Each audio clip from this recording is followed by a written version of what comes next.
연예인 최시현 씨의 반려견이 옆집 한일관 대표를 물어서 결국 사망에 이르게 된 사건입니다.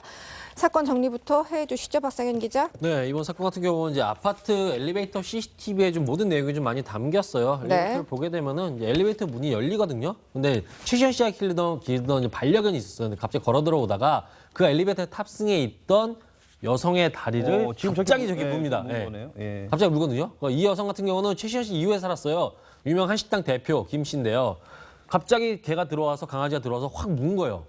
그 뒤에서 이제 최시현 씨 가족이 당황한 듯하게 이 개의 꼬리를 잡아 당겨서 빼내거든요. 문을 열어서 이제 놀랬으니까 저 개가 조용히 들어와서 갑자기 무니까 꼬리를 잡아 당깁니다. 이렇게 빼냅니다. 가만히 서 있었는데 그냥 무네요. 그렇죠. 그러니까. 천천히 걸어 들어와서 갑자기 그냥 뭐 물었거든요. 갑자기 그냥 예. 배가 그냥 그러니까 영상에서 조용히 보시지만 들어오니까. 그러니까 최시현 씨의 이제 반려견 같은 경우가 목줄도 하지 않았어요. 그냥 걸어 들어올 때 보시면은 그 여기에 당연히 입마개도 하지 않은 모습이거든요. 그러니까 이후에 이제 이 개에 물린 이제 병원을 김 씨가 찾았는데 결국은 김 씨가 폐혈증으로 엿새 만에 좀 사망한 그런 안타까운 사고가 생겼습니다. 자, 그런데 이 개 말입니다. 그동안 풀어놓고 지낸 것으로 드러나고 있습니다. 한번 들어보시죠. 들어가면서 서 있는 사람은 그냥 가서 목줄이 없었다고 하던데. 아무 그러지 보면 국민분들이 대체적으로 이렇게 목줄들을 잘 안 해가지고 다니니까 목줄들 해갖고 다니고 이게 내가 이렇게 쉬는 거야. 아니 그런데 저 개가 말입니다. 같은 슈퍼주니어의 멤버인 이특 씨도 물었다고 하더라고요. 아, 이미? 요즘 이게 개 물린 사고가 심심치 않게 좀 발생하고 있는데 저 견종 자체도 그러니까 되게 순한 견종은 아니에요. 그러니까 최시현 씨의 저 개가 이제 2년 전에도 말씀하신 것처럼 슈퍼주니어 멤버 이특 씨를 물었던 적이 있다고 해요. 이미. 그러니까 예. 실제로 이제 최시현 씨 가족 또한 이제 이러한 좀 계속 무는 개 이런 습성이 있다 보니까 주일에 이제 1시간씩 따로 반려견 교육을 시킨 걸로 알려져 있거든요, 현재까지. 네. 그만큼 워낙 좀 예민하니까. 그럼에도 불구하고 최시현 씨의 반려견에 소홀했다는 책임은 좀 피해갈 수 없는 걸로 현재까지는 보여요. 그런데 그 와중에 목줄도 하지 않은 그런 사진을 그동안 SNS에 많이 올렸다면서요. 그러니까 이번 사고 직후에도 좀 그게 좀 논란이 되고 네. 있거든요. 그러니까 김 씨가 개에서 물린 지 한 닷새 정도 지났는데 최시현 씨 가족 SNS에 이 목줄을 하지 않은 반려견이 산책하는 사진이 올라왔어요. 그러니까 누리꾼들이 그걸 보고 비판의 대상이 하나가 되고 있거든요. 그러니까 무는 습성이 없는 개라고 해도 평소 이제 목줄을 착용하고 외출하는 건 어떻게 보면 기본적인 상식이고 그게 예의거든요. 요즘 이제 그렇죠. 많은 애견 인구가 늘었으니까. 근데 하지만 이제 평소에 무는 습성까지 있는 반려견을 이미 알고 있었잖아요. 여기에 목줄이나 입마개도 없이 대고 나온 것 자체가 내 개는 괜찮다. 너무 아니란 인식으로 볼 수밖에 없는 거 아니냐. 이런 좀 지적이 계속 나오고 있는 이유인 거죠. 알겠습니다. 사망한 한일관 대표는요. 평소에도 이 개 때문에 진짜 스트레스를 많이 받았다고 하거든요. 이웃 주민들 얘기 들어보겠습니다. 그 개 때문에 너무 이렇게 신경이 쓰여가지고 사고 나기 전에도 늘 그랬다는 얘기를 들었어요. 그 개 때문에 너무 자기 신경이 쓰인다고 스트레스 받는다고 그 얘기를 그 사고 나기 얼마 전에 그랬거든요. 주민들이 그렇게 방해될 정도면 좀 조심했어야지. 자, 그런데 이 돌아가신 분 말입니다. 아주 유명한 식당이죠. 한일관의 대표로 유명인이에요. 그런데 유가족들이 소송을 하면 정말 만만치 않을 것 같은데 지금 상황 어떻게 될까요? 그렇게 생각이 됐었는데 네. 실제로는 그렇지가 않습니다. 그러니까 유족 측 한일관 대표 가족이 최시원 씨 가족과 10년 넘게 이웃에 살면서 아주 잘 알고 지낸 사이라고 합니다. 네. 한때 뭐 법적 대응을 할 것이다 뭐 이렇게 알려지기도 했었는데 사실이 아닌 걸로 밝혀졌고요. 유족 측이 언론에 밝힌 내용은 소송으로 회복되는 문제가 아닌 만큼 원만한 해결책을 찾고 있다 이렇게 얘기하면서 최 씨의 가족이 김 씨 사망 소식을 듣고 장례식에 참석해 진심으로 사과했다고 밝혔습니다. 그러다 보니까 네티즌들이요. 과연 고인도 용서를 할까 이런 질문을 많이 던지고 있더라고요. 자, 그런데 고인보다 네티즌이 더 많이 화를 내고 있는 것 같아요. 사과문하고 사과문 이후의 행동들 때문입니다. 네. 네티즌들이 보기에는 이게 도저히 납득하기 어려운 행동 아닌가라고 지금 얘기를 하고 있는 건데 네. 자, 일단 사과문부터 살펴보도록 하겠습니다. 이 최시원 씨의 아버지가 사과문을 올렸어요. 최시원 씨가 올린 건 아니고요. 최시원 씨 아버지가 올린 내용입니다. 집 문이 잠시 열린 틈에 반려견이 나가서 사람을 물었고 엿새 뒤에 폐혈증으로 사망하신 것은 사실이지만 네네. 치료 과정의 문제나 또 2차 감염 등의 가능성을 배제할 수 없기 때문에 정확한 사인을 지금은 단정짓기 어려운 상태라고 들었다라고 사과문에 올린 겁니다. 아들 걱정하는 마음은 이해됩니다만 이건 아니죠. 이거는 변호사들의 얘기를 들어보면요. 네. 사과문을 본인이 직접적으로 썼다기보다는 앞으로의 소송전 등에 대비해서 변호사의 조언을 들은 것으로 짐작된다라고 얘기를 하고 있습니다. 짐작입니다. 네. 본인이 직접 뭐 혼자 썼을 수도 있습니다만은 대부분 근데 우리가 사과할 때 보면 이 부분에 대해서는 저희가 잘못했습니다. 그렇죠. 이 부분에 대해서는 용서를 바랍니다. 요 정도로 딱 끝나지 않습니까? 네, 네. 그런데 여기에서 덧붙인 말들에 대해서 지금 네티즌들이 지금 분개를 하는 겁니다. 집문이 잠시 열렸는데 나갔다는 말들이 사람이 사망했는데 변명하면서 사고 책임을 다른 곳으로 돌리고 있다. 이런 지적을 하고 있는 거죠. 그리고 네네. 이 사과문 이후에도 지금 각종 언론들을 통해서 최시원 씨나 가족들의 행동들이 지금 계속 하나둘씩 나오고 있는데 네. 이 부분이 과연 사람을 물론 본인이 죽게 한 건 아닙니다만 개가 죽게 했습니다만 개 주인으로서 과연 지금의 이 상황들 일상적인 생활을 해나가는 것들이 정말 맞나 이런 비난들을 받고 있는 거죠.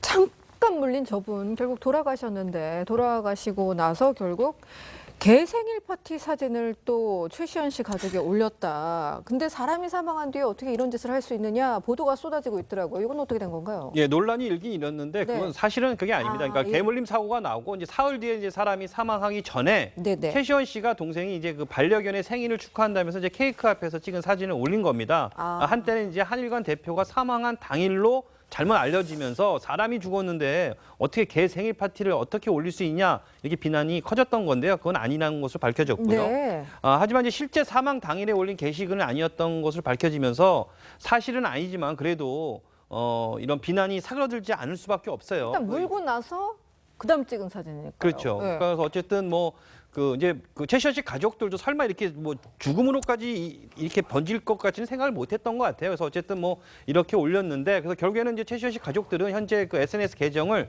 비공개로 일단 전환한 상태입니다. 자, 그런데요. 이분이 엿새 뒤에 폐혈증으로 사망을 했습니다. 사망 원인이 뭔가를 두고도 말이 엇갈리고 있는데 일단 폐혈증이 뭔지 저도 정말 궁금합니다, 박사님. 네, 알아보니까 폐혈증 같은 경우는 그러니까 미생물 이번 사건 같은 경우는 즉 세균이에요. 세균이 네. 이제 감염되면서 온몸에 심각한 염증 반응이 나타나는 질병이거든요. 네. 근데 일단 폐혈증이 나타나게 되면은 38도 이상의 고온이 나오거나 아니면 체온이 36도 이하로 내려간 저체온증이 나타날 수도 있다고 해요. 네. 근데 문제는 초기에는 이제 호흡수가 빨라지다가 여기에 혈압이 급격히 떨어지면서 심한 경우는 폐혈증이다 보니까 신체 끝부분, 가장 끝부분에 혈액량이 부족해지면서 피부가 시퍼렇게 변하기도 한다고 해요. 아하. 근데 폐혈증 환자의 경우 이제 여기에 심한 스트레스를 받으면 결국은 장기에 출혈이 생기면서 심할 경우 이제 사망에까지 이를 수 있는 그런 질병이라고 합니다. 알겠습니다. 그럼 이제 저도 저렇게 개에 아주 잠깐만 물려도 저렇게 폐혈증으로 목숨을 잃을 수 있다 이렇게 볼 수 있나요? 근데 그 부분은 이번에 뭐라 딱 단정을 지을 수는 없어요. 질병이기 네. 때문에. 전문가 얘기를 들어보고 특히 이번 사건을 빗대서 보게 되면은 이번 환자 같은 경우도 응급처치에는 일단 문제가 없었거든요. 이 개한테 물리자마자 바로 응급실을 찾아가지고 파상풍 주사도 맞았고 항생제 주사까지 맞았어요. 네. 응급처치를 하고 나서 병원에서도 상태가 어느 정도 깨끗하고 상처가 깨끗하고 좋다. 그래서 항생제만 좀 더 드시면 될 것 같다고 해서 그걸 먹고 집에 왔다가 며칠 뒤에 갑자기 엿새가 지났는데 상태가 악화돼서 다시 응급실을 찾은 거거든요. 근데 네. 문제는 응급실 찾자마자 검사를 받는, 그러니까 뭐 몸이 이상하니까 검사 한 2-3시간 받는 동안에 급격도로 이제 상태가 악화되면서 급성 폐혈증으로 인한 쇼크사가 사망한 거거든요. 그래서 의사들은 뭐냐면 폐혈증 자체가 엄청나게 뭐 치사량이 높은 무서운 병은 아니지만 네. 면역성 여부와 환자의 상태에 따라서는 이게 사망으로까지 이를 수가 있다. 그래서 의사의 항상 처방을 보고 처치에는 좀 더 신중을 기해야 된다. 이렇게 조언을 하는 그런 상황입니다. 저는요, 저 물린 분이요, 종합병원까지 간 거는 몰랐어요. 종합병원에서도 괜찮으니까 가라고 했다가 결국 사망을 한 건데 이 폐혈증 정말 무시무시하네요. 얼마나 조심해야 될까요? 전문가 얘기 함께 들어보시겠습니다.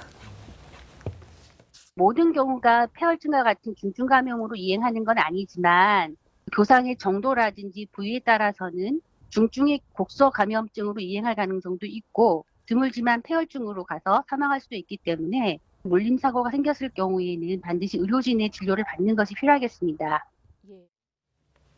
자, 물린 상처가 작다고 해서 폐혈증 가능성 역시 낮은 것은 아니니까 정말 조심해야 된다는 겁니다. 자, 그런데 이 물은 개를 보면요. 프렌치 불독이에요. 화면으로 봐도 아주 작아 보이잖아요. 작아 보이죠? 네. 최시원 씨가 키운 프렌치 불도그는 몸무게는 10kg 정도예요. 아주 큰 개는 아니에요. 뭐 사냥개 같이. 그런데 비교적 작은 크기의 견종입니다만은 프렌치 불도그는요. 원래 사실 투견이었어요. 그래 보이네요. 불독이잖아요. 네. 그러니까 이 불독의 이 어원이 황소하고 싸우던 개라는 거예요. 아. 그 투견이거든요. 이 투견을 소량화하고 개량화하는 과정에서 물론 성격도 온순화돼서 반려견으로 지금은 상당히 인기가 많긴 합니다. 그렇지만 고인이 폐혈증으로 사망한 사실이 알려지면서 이제 이런 소형견도 개물림 사고에서 충분히 큰 위협이 될 수 있다는 점을 저희가 경계를 해야 되는데 사람과 달리 개는 또 여러 가지 균들이 또 있거든요. 네. 사람에게는 없는 균들이 또 있기 때문에 이런 것들이 작고 큼에 상관없이 조심은 해야 되는 상황입니다. 개물림 사고가 계속되니까요. 계속 이렇게 돌고 돌아서 결국은 뭐 소 잃고 외양간 꽂히는 거 아니냐 뭐 이런 얘기 나오는데 저는 오히려 이렇게 최시원 씨 같은 이런 연예인이 그 주목을 받으면서 빨리 법이라도 좀 만들어줬으면 좋겠다. 다행이다 이런 생각도 들고요. 네, 뭐 맞습니다. 소 잃고 외양간을 안 고치는 것보다는 빨리 고치는 게 낫고 맞아요. 지금 이제 이렇게 관심이 높아졌기 때문에 결국 이런 부분에 대해서 어떤 제도적인 보완책, 뭐 결국은 법을 어떻게 할 것이냐 이런 문제가 될 것 같은데요. 이 인명사고 발생 시에 견주에 대한 처벌 강도가 높지가 않습니다. 아, 그러니까 과실치상, 그러니까 다치는 경우에 500만 원 이하 벌금과 구류 또는 과료. 그렇죠. 그다음에 과실치사, 이번처럼 숨진 경우에 2년 이하 금고 또는 700만 원 이하의 벌금. 그러니까 상식적으로 봤을 때 사람을 죽게 했는데 너무 경한 것 아니냐, 가벼운 것 아니냐, 뭐 이런 얘기가 나옵니다. 그래서 이번을 계기로 해서 정말 이 부분, 그 개가 사람을 물어 죽였을 때 어떻게 할 것이냐, 뭐 이런 부분에 대해서 사회적 합의가 좀 있었으면 합니다. 알겠습니다. 박사님 기자, 외국이라면요, 최시원 씨 가족 어떤 처벌을 받게 되나요? 또 처벌이 우리나라보다 좀 더 강합니다. 일단 우리나라는 아직 이제 애완인구가 이제 막 늘어나는 시기다 보니까 그거에 대한 재반 사항이 지금 갖춰지고 있는 상황이잖아요. 네. 미국 같은 경우는 반려견으로 해서 피해가 발생하게 되면은 견주에게 이제 $1,000 우리나라 돈으로 한 110만 원 상당의 벌금형이나 여기에 6개월 이하의 징역형을 처하게 할 수도 있어요. 여기에 영국은 좀 더 엄합니다. 개가 위험할 정도로 이제 통제에서 벗어날 경우에는 6개월 이하의 징역 또는 무제한 벌금형이 가능하거든요. 특히 이제 사람이 죽으면 주인에게 14년까지도 징역형이 선고가 가능하다요. 그리고 더구나 미국이나 스웨덴의 경우에는 일부 살인죄가 현재까지 적용된 사례도 있을 정도로 좀 애완견을 돌보는 거에 대해서는 좀 강하게 처벌하고 있는 상황입니다. 알겠습니다. 14년까지 징역형 가능하다. 그런데 이 와중에 한고은 씨 말입니다. 왜 논란의 중심에 선 건가요?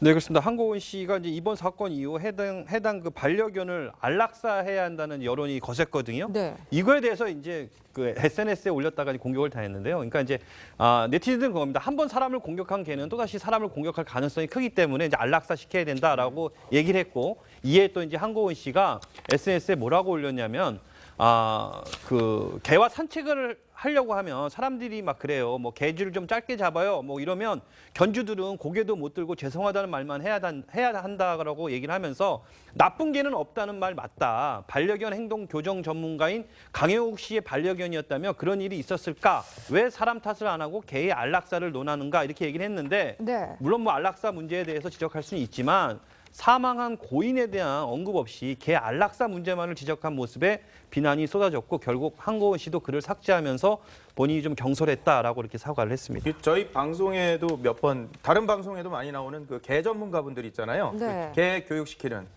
그런 분들도 사실은 개 교육시키다가 많이 물려요. 알겠습니다. 지금까지 뉴스 감식반 전해드렸습니다. 이란 인식으로 볼 수밖에 없는 거 아니냐 이런 좀 지적이 계속 나오고 있는 이유인 거죠. 알겠습니다. 사망한 한일관 대표는요, 평소에도 이 개 때문에 진짜 스트레스를 많이 받았다고 하거든요. 이웃 주민들 얘기 들어보겠습니다. 그 개 때문에 너무 이렇게 신경이 쓰여가지고 사고 나기 전에도 늘 그랬다는 얘기를 들었어요. 그 개 때문에 너무 자기 신경이 쓰인다고 스트레스 받는다고 그 얘기를 그 사고 나기 얼마 전에 그랬거든요. 주민들이 그렇게 방해될 정도면 좀 조심했어야지. 자, 그런데 이 돌아가신 분 말입니다. 아주 유명한 식당이죠. 한일관의 대표로 유명인이에요. 그런데 유가족들이 소송을 하면 정말 만만치 않을 것 같은데 지금 상황 어떻게 될까요? 그렇게 생각이 됐었는데 네. 실제로는 그렇지가 않습니다. 아. 그러니까 유족 측 한일관 대표 가족이 최시원 씨 가족과 10년 넘게 이웃에 살면서 아주 잘 알고 지낸 사이라고 합니다. 네. 한때 뭐 법적 대응을 할 것이다. 뭐 이렇게 이게 당연히 입마개도 하지 않은 모습이거든요. 그러니까 이후에 이제 이 개에 물린 이제 병원을 김 씨가 찾았는데 결국은 김 씨가 폐혈증으로 엿새 만에 좀 사망한 그런 안타까운 사고가 생겼습니다. 자, 그런데 이 개 말입니다. 그동안 풀어놓고 지낸 것으로 드러나고 있습니다. 한번 들어보시죠. 제가 어디서 오는 바로 들어가더라고요. 들어가면서 서 있는 사람은 그냥 가서 물어. 목줄이 없었다고 하던데. 아무 그릇이 보면 국민분들이 대체적으로 이렇게 목줄들을 잘 안 해가지고 다니니까 목줄들 생각도 다니고 되게 내가 이렇게 쉬는 거예요. 아니 그런데 저 개가 말입니다. 같은 슈퍼주니어의 멤버인 이특 씨도 물었다고 하더라고요. 아, 이미? 요즘 이게 개에 물린 사고가 심심치 않게 좀 발생하고 있는데 저 견종 자체도 그러니까 되게 순한 견종은 아니에요. 그러니까 최시현 씨의 저 강아 개가 이제 2년 이렇게 알려지기도 했었는데 사실이 아닌 걸로 밝혀졌고요. 유족 측이 언론에 밝힌 내용은 소송으로 회복되는 문제가 아닌 만큼 원만한 해결책을 찾고 있다. 이렇게 얘기하면서 최 씨의 가족이 김 씨 사망 소식을 듣고 장례식에 참석해 진심으로 사과했다고 밝혔습니다. 그러다 보니까 네티즌들이요. 과연 고인도 용서를 할까 이런 질문을 많이 던지고 있더라고요. 자, 그런데 고인보다 네티즌이 더 많이 화를 내고 있는 것 같아요. 사과문하고 사과문 이후의 행동들 때문입니다. 네. 네티즌들이 보기에는 이게 도저히 납득하기 어려운 행동 아닌가라고 지금 얘기를 하고 있는 건데 네. 자, 일단 사과문부터 살펴보도록 하겠습니다. 이 최시원 씨의 아버지가 사과문을 올렸어요. 최시원 씨가 올린 건 아니고요. 최시원 씨 아버지가 올린 내용입니다. 집 문이 잠시 열린 틈에 반려견이 나가서 사람을 물었고 엿새 뒤에 폐혈증으로 사망하신 것은 사실이지만 네네. 연예인 최시현 씨의 반려견이 옆집 한일관 대표를 물어서 결국 사망에 이르게 된 사건입니다. 사건 정리부터 해주시죠, 박상현 기자. 네, 이번 사건 같은 경우는 이제 아파트 엘리베이터 CCTV에 좀 모든 내용이 좀 많이 담겼어요. 네. 엘리베이터를 보게 되면은 이제 엘리베이터 문이 열리거든요. 근데 최시현 씨가 기르던 이제 반려견이 있었어요. 근데 갑자기 걸어 들어오다가 그 엘리베이터 탑승에 있던 여성의 다리를 갑자기 저기 뭅니다. 네, 거네요. 예. 갑자기 물거든요. 이 여성 같은 경우는 최시현 씨 이후에 살았어요. 유명 한식당 대표 김 씨인데요. 갑자기 걔가 들어와서 강아지가 들어와서 확 문 거예요. 아유. 그 뒤에서 이제 최시현 씨 가족이 당황한 듯하게 이 개의 꼬리를 잡아 당겨서 빼내거든요. 문을 열어서 이제 놀랬으니까 저 개가 조용히 들어와서 갑자기 무니까 아유. 꼬리를 잡아 당깁니다. 이렇게 빼냅니다. 가만히 서 있었는데 그냥 무네요. 그렇죠. 그러니까. 천천히 걸어 들어와서 갑자기 그냥 뭐 물었거든요. 갑자기 그냥 예. 배가 그냥 그러니까 영상에서 조용히 보시지만 들어오니까. 그러니까 최시현 씨의 이제 반려견 같은 경우가 목줄도 하지 않았어요. 그냥 걸어 들어올 때 네. 보시면은 그 여기 전에도 말씀하신 것처럼 슈퍼주니어 멤버 이특 씨를 물었던 적이 있다고 해요. 이미. 그러니까 예. 실제로 이제 최시현 씨 가족 또한 이제 이러한 좀 계속 무는 개 이런 습성이 있다 보니까 주일에 이제 1시간씩 따로 반려견 교육을 시킨 걸로 알려져 있거든요, 현재까지. 네. 그만큼 워낙 좀 예민하니까. 그럼에도 불구하고 최시현 씨의 반려견에 소홀했다는 책임은 좀 피해갈 수 없는 걸로 현재까지는 보여요. 그런데 그 와중에 목줄도 하지 않은 그런 사진을 그동안 SNS에 많이 올렸다면서요. 그러니까 이번 사고 직후에도 좀 그게 좀 논란이 되고 네. 있거든요. 그러니까 김 씨가 개에서 물린 지 한 닷새 정도 지났는데 최시현 씨 가족 SNS에 이 목줄을 하지 않은 반려견이 산책하는 사진이 올라왔어요. 그러니까 누리꾼들이 그걸 보고 비판의 대상이 하나가 되고 있거든요. 그러니까 무는 습성이 없는 개라고 해도 평소 이제 목줄을 착용하고 외출하는 건 어떻게 보면 기본적인 상식이고 그게 예의거든요. 요즘 이제 그렇죠. 많은 애견 인구가 늘었으니까. 근데 하지만 이제 평소에 무는 습성까지 있는 반려견을 이미 알고 있었잖아요. 여기에 목줄이나 입마개도 없이 대고 나온 것 자체가 내 개는 괜찮다. 너무 아니